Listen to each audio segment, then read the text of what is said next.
भारत देश में आज एक टोकनाइजेशन बिल लाने की आवश्यकता है। सर, जैसे यूपीआई ने डिजिटल पेमेंट्स को एक प्रकार से इंक्लूसिव बना दिया। आज रेडी पटरी वाला, सब्जी वाला, रिक्शा वाला सब यूपीआई के माध्यम से पेमेंट लेते हैं, देते हैं। ठीक उसी तरह इन्वेस्टमेंट और एसेट ओनरशिप को हमें इंक्लूसिव बनाने के लिए टोकनाइजेशन का एक कानून इस देश में लाना पड़ेगा। सर, मैं सरल भाषा में समझाता हूं।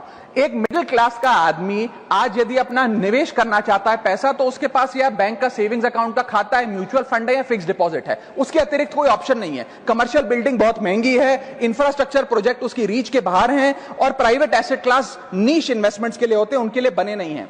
टोकनाइजेशन एक ऐसी फाइनेंशियल रेवोल्यूशन है जो एक बड़े महंगे एसेट को छोटे छोटे डिजिटल टोकन में बांट देगा और ट्रांसपेरेंटली उसकी खरीद बेच ब्लॉकचेन टेक्नोलॉजी के माध्यम से हो सकती है। Sir, asset tokenization is one of the most transformative technological financial innovations of the 21st century. और मैं बताना चाहूंगा सर कि जैसे एक आम आदमी एक कंपनी का शेयर खरीद के उसमें हिस्सेदारी ले सकता है और उसकी अप्रिसिएशन का, मुनाफा का स्वाद ले सकता है, ठीक वैसे ही एसेट टोकनाइजेशन आने से रियल वर्ल्ड एसेट्स जैसे कि real estate projects, infra projects, commodities, IPR, इन सबको छोटे छोटे डिजिटल टोकन्स में बांट दिया जाएगा, जिसे कोई भी खरीद बेच करके इस ट्रेडेबल टोकन का फायदा ले सकता है और इसके मुनाफे में हिस्सेदार बन सकता है। इसका मतलब यह है कि ये बड़े बड़े एसेट्स सिर्फ करोड़पति अरबपति लोगों के लिए नहीं, बल्कि इन बड़े बड़े एसेट्स को देश का आम आदमी खरीद सकता है और उसकी बड़ी रिटर्न्स का स्वाद ले सकता है। मैं उदाहरण देता हूं सर, आज 10 ग्राम सोना भारत में लगभग 1,35,000 रुपए का मिलता है। आप यदि किसी दुकान में जाकर कहिए कि भाई मेरे पास 1,35,000 रुपए तो है नहीं 10 ग्राम सोना खरीदने के लिए, आप मुझे 500 रुपए का सोना दे दो, तो शायद आप 500 रुपए का सोना नहीं खरीद सकते। लेकिन जब से गोल्ड ईटीएफ आया, डिजिटल गोल्ड आया, आप 500 रुपए का गोल्ड खरीद पाएंगे इलेक्ट्रॉनिकली, डिजिटली। ठीक वैसे ही आप एसेट्स को अगर डिजिटाइज करेंगे, इन टोकन्स के माध्यम से आप इन एसेट्स की हिस्सेदारी पा सकते हैं। सर, मैं समाप्त कर रहा हूं, मुझे एक मिनट ही लगेगा बस।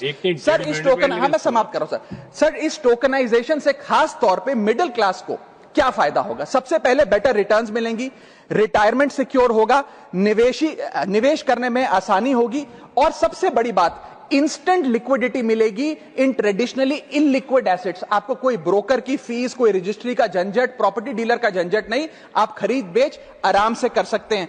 और इसी के साथ साथ ट्रांजैक्शन कॉस्ट घटेगी, इंटरमीडियरीज की कॉस्ट घटेगी। सर, दुनिया भर में जो मजबूत मैच्योर अर्थव्यवस्थाएं हैं, उन्होंने इस एसेट टोकनाइजेशन के कॉन्सेप्ट को रिकॉग्नाइज किया। यूएसए ने, एसईसी ने अपनी सिक्योरिटीज एक्ट में इस टोकनाइजेशन के कॉन्सेप्ट को शामिल किया। सिंगापुर ने प्रोजेक्ट गार्जियन का नाम से एक प्रोजेक्ट लाकर इसको लीगलाइज किया। यूरोपियन यूनियन ने markets in crypto asset regulation का एक कानून लाकर इसे रेगुलराइज किया। और यूएई ने सबसे बड़ा काम करते हुए एक अलग अथॉरिटी बना दी, वारा, वर्चुअल एसेट रेगुलेटरी अथॉरिटी, जो इस प्रकार के एसेट टोकनाइजेशन पे काम करती है। Sir, Indians have more cultural affinity to real estate and precious metals like gold, silver etcetera, because 70 to 80% of our household assets are stored in these asset classes. Therefore, tokenization will directly address their preference by enabling fractional ownership of these assets using blockchain technology.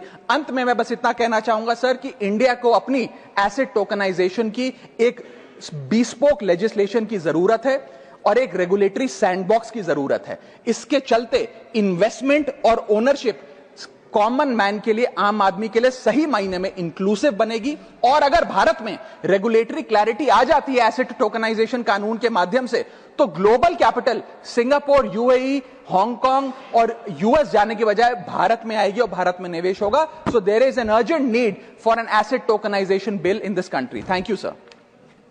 बहुत धन्यवाद।